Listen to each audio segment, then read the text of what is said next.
Good Morning Business, French Tech. Et pour la French Tech ce matin, on accueille Marc Tayeb, PDG de WeFirst. Bonjour. Bonjour. Merci d'être avec nous. Vous êtes spécialisé dans le déploiement des réseaux Wi-Fi privés, 250 000 bornes, 3 millions d'utilisateurs par mois. Et vous venez d'intégrer, on va en parler, le Next 40. Alors ça n'est pas un indice boursier, c'est un label créé par le gouvernement pour promouvoir les entreprises considérées comme les plus prometteuses dans le secteur technologique. D'abord une question, est-ce que c'est pas un peu paradoxal de promouvoir le Wi-Fi au moment où on développe la 5G à grande échelle ?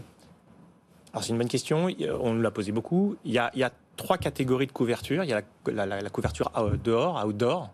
Il y a la couverture dedans, indoor. Et puis il y a la couverture très dedans, que nous, dans notre jargon, on appelle le in-shot. Voilà, il y a outdoor, indoor, in-shot. Et donc à l'intérieur, tout au fond, c'est très dur pour un réseau extérieur, c'est une 5G, d'aller jusqu'au bout. Il faut traverser les murs. Et donc il y a partout, vous le voyez bien, 4G, 5G, il y a partout des trous de couverture. Et donc c'est comment vous allez couvrir ça? Est-ce que vous allez le couvrir avec quelle technologie? La meilleure en débit et en prix, c'est le Wi-Fi. Il y a 18 milliards de chipsets Wi-Fi qui sont fondus chaque année. Donc le prix de la chipset Wi-Fi est inférieur au prix des autres chipsets. Concrètement, votre client, c'est un hôtel par exemple qui n'a pas le Wi-Fi dans les chambres du fond. Lui, il peut pas se permettre d'avoir une offre qui n'est pas complète.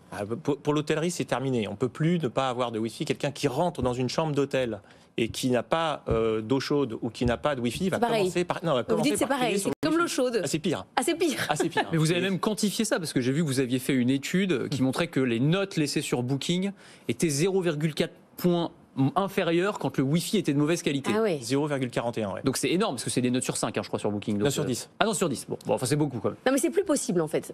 C'est plus possible. On arrive dans une ère où aujourd'hui vous voulez une connexion partout. Vous pouvez plus, aujourd'hui vous prenez tout ce que vous avez comme information, c'est sur votre téléphone. Enfin, il n'y a plus de secret là-dessus.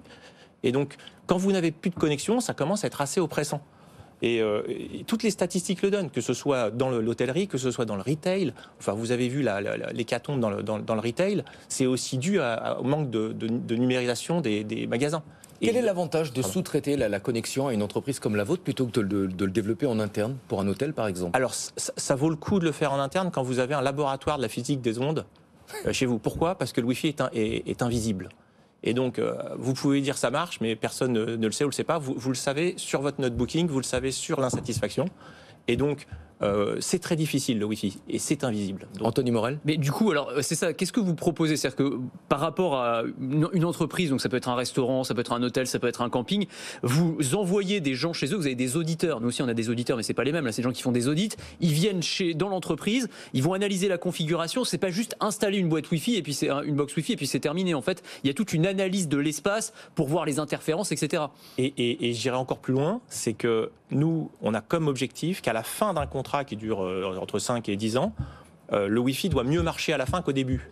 Et il faut savoir que l'onde rebondit sur le métal, sur le verre, sur les carreaux. Et donc, si jamais vous faites un déménagement au milieu, tout va changer. Et donc, il faut être là pour changer les bornes, changer les puissances des bornes. C'est un métier de haute couture. Oui, c'est un travail qui demande beaucoup d'humains. Ça veut dire qu'il faut que si vous êtes un hôtel, vous avez accord parmi vos clients. Ils vont dans chaque hôtel pour faire vraiment du sur-mesure. Oui, et pas que de l'humain et de l'intelligence artificielle, c'est-à-dire que au sens noble du terme, c'est vous devez régulièrement savoir où sont les autres bornes, comment elles émettent, quels sont les débits, et puis faire des ajustements en temps réel. Alors quand je dis en temps réel, c'est pas à la seconde, mais c'est à quelques heures, quelques jours près. Pour qu'on améliore le réseau Wi-Fi. Oui. Les évolutions technologiques, comment vous les prenez en compte? Là, on est au Wi-Fi 6. L'an prochain, il va y avoir une grosse évolution technologique, c'est l'arrivée du Wi-Fi 7. Donc, ça va être des débits qui sont encore plus importants, moins de temps de latence. Est-ce que c'est des éléments que vous prenez en compte et comment vous allez vous en saisir? Alors, le Wi-Fi, c'est comme une voiture avec une puissance, et donc vous devez le piloter la voiture. Aujourd'hui, depuis le Wi-Fi 5, donc il y a 5 ans, les débits sont gigantesques. Donc, avec le Wi-Fi 5, vous arrivez à gérer un nombre de configurations monstrueuses. Le Wi-Fi 6 est encore mieux, le Wi-Fi 7 sera encore mieux, mais on est maintenant, j'allais dire, dans le luxe. La question, c'est plus, encore une fois, l'invisibilité de l'onde, c'est-à-dire qu'il ne faut pas qu'il y ait des endroits où l'onde ne passe pas, ou il ne faut pas qu'il y ait trop de rebond qui fait que le téléphone ne comprenne plus rien, ou l'ordinateur ne comprenne plus rien. Votre actualité, vous intégrez le Next 40. Qu'est-ce que ça représente pour vous en termes de visibilité, peut-être aussi en termes d'accès au financement? Alors, on n'a pas encore réalisé, puisque ça fait une semaine. Oui. C'est une énorme fierté pour les employés.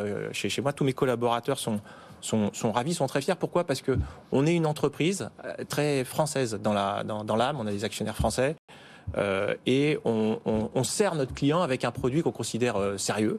Et on a il nous manque peut-être un peu de marketing sur le.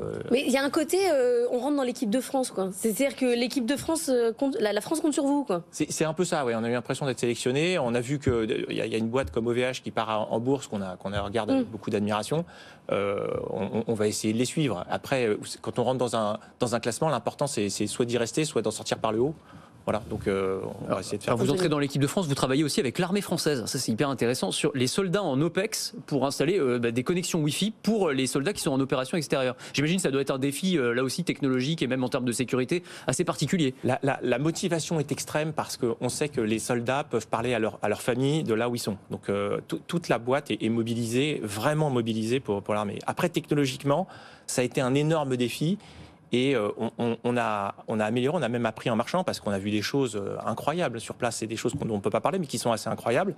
Et oui, c'est très très difficile. Au milieu du désert, à les connecter pour qu'il y ait du temps réel et de la connexion et de la disponibilité, c'est difficile. Merci beaucoup Marc Taïeb d'être venu nous voir, président directeur général de WeFirst, 3 millions d'utilisateurs.